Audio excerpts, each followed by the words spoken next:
السلام عليكم. علشان تشوف كويس زود الإضاءة وشغل بجودة 720 وبكامل الشاشة ودوس لايك.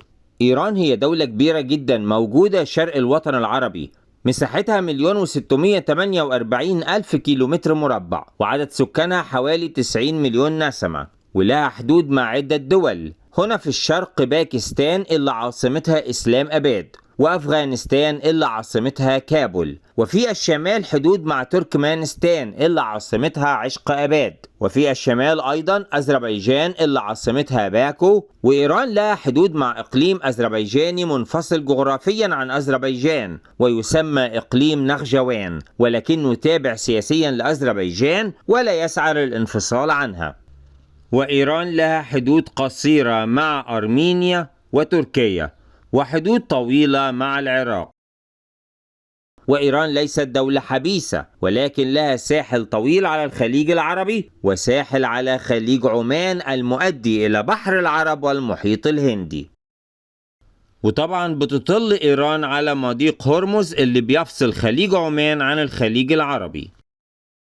وإيران لها ساحل شمالي طويل على بحر قزوين المغلق. شايف ازاي الدولة الإيرانية ممتدة امتداد كبير من الجنوب الشرقي إلى الشمال الغربي. الخط ده من عند حدود باكستان إلى حدود تركيا طوله 2270 كيلو متر، وده يعرفك إنه إيران دولة واسعة ومترامية الأطراف.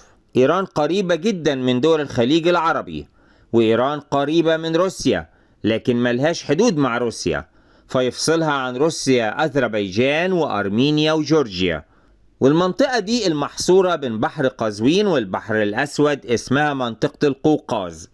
أما المسافة بين إيران وفلسطين المحتلة فتبلغ حوالي 1000 كيلو متر، لأن العراق وسوريا والسعودية والأردن بيفصلوا بين إيران وإسرائيل. إيه هي أكبر المدن في إيران؟ 1. العاصمة طهران، وعدد سكانها حوالي 9 مليون وموجودة في شمال إيران قرب بحر قزوين. 2. مدينة مشهد في الشمال الشرقي قريبة من تركمانستان وعشق أباد، وعدد سكانها أكثر من 3 مليون.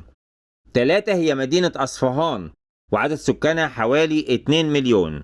الأراضي الإيرانية الواسعة جدا معظمها جبال وتضاريس صعبة، والمناخ في إيران عموما قليل الأمطار، ولكن الحرارة مش مرتفعة في معظم إيران كما هو الحال في البلاد المجاورة، وده بسبب ارتفاع معظم المدن الإيرانية عن مستوى سطح البحر بأرقام كبيرة. الساحل الإيراني على بحر قزوين تسقط عليه أمطار غزيرة، ويختلف تماما في ظروفه الطبيعية عن باقي الدولة الإيرانية، لأنه ممتلئ بالغابات الجبلية الخضراء الكثيفة بسبب كثرة الأمطار التي تسقط عليه. وأنا شخصيا لو أجبروني أعيش في إيران فأختار شمالها الأخضر الممطر، لكن الملحوظ أن كل المدن الكبرى في إيران مش موجودة في الشريط الأخضر ده، يمكن لأنه منعزل نسبيا عن باقي الدولة، لكن في برضو مدن مهمة كتيرة موجودة على بحر قزوين في الشريط الأخضر. وأهم موانئ إيران ميناء بوشهر في شمال الخليج العربي،